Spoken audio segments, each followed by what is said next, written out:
20 წლის ნემო ჯალაღონია სახელოსნოში დღის განმავლობაში 5 საათს ატარებს. ახალგაზრდა მეწარმე სურათების ჩარჩოებს, სხვადასხვა საოფისე და საოჯახო ნივთებს, პლანშეტებისა და ტელეფონებისთვის განკუთვნილ დამჭერებს ამზადებს. მისი პირველი დამოუკიდებლად შექმნილი ნივთი მუსიკალური მიკროფონი იყო, რომელიც გააჩუქა. ეს ლესია, ნემოს ერთგული მეგობარი. მუშაობაში მეგობარს არც ხელს უშლის და არც ეხმარება. ახალგაზრდა ოსტატმა უკვე დაიწყო ახალ პროდუქტზე, ხის სათვალეებზე მუშაობა. ამ სათვალეს არ ჭირდება კალისებრი ფორმა.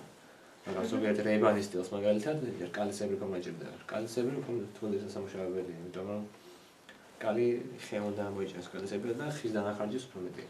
ნემო სამუშაოდ ფართო ტექსტურის მქონე ხეებს იყენებს. ამბობს, რომ ხე უნდა გამოირჩეოდეს სიმკვრივით. ამისთვის კი ყველაზე გამოსადეგი მაკაგონი და ნეკერჩხალია. ყველანაირად საკუთარი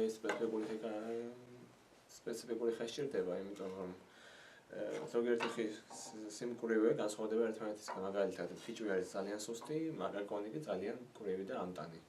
ჩარჩოებს ამზადებ უმეტესად ცაცხვისგან, რადგან ცაცხვი აშენია ტექსტურა, რომელიც განსაკუთრებულად არ გამოირჩევა სხვებისგან და საღებავსაც კარგად იკავებს. სასურველი შედეგის მისაღებად ბევრი მუშაობა, განსაკუთრებული უნარი და ნიჭი სჭირდება. მათ შორის ზუსტად უნდა ჰქონდეს გათვლილი პროპორციები, ზომები და ფორმა. მცირე საწარმო ნემო ჯალაღონიამ სახელმწიფო პროგრამის აწარმოე საქართველოში ფარგლებში მიღებული დაფინანსებით გახსნა. ეს ნემოს ოფიციალური Facebook გვერდია, რომლის საშუალებითაც საკუთარი ნამუშევრების რეალიზებას ახდენს. ახალგაზრდა მეწარმე თავისუფალ დროს ფოტოგრაფიით არის გატაცებული. უყვარს მუსიკა და თვლის, რომ თუ ადამიანი მოინდომებს, ყველაფერს შეძლებს. შეიძლება სამუშაო აღმოჩნდეს არც ისე პრესტიჟული, შრომატევადი, მაგრამ თუ ის სიამოვნებას განიჭევს, მე მგონი ასე არ უნდა თქვა უარი. ჩემ შემთხვევაში მაგალითად ჩემი სამუშაო არის ძალიან შრომატევადი, რადგან პირველ რიგში მოითხოვს ძალიან ზუსტ მუშაობას, ასევე სახელოსნოში არის მტვერი, საღებავის ზონი, რომელიც ჯანმრთელობისთვის არც ისე სასარგებლოა.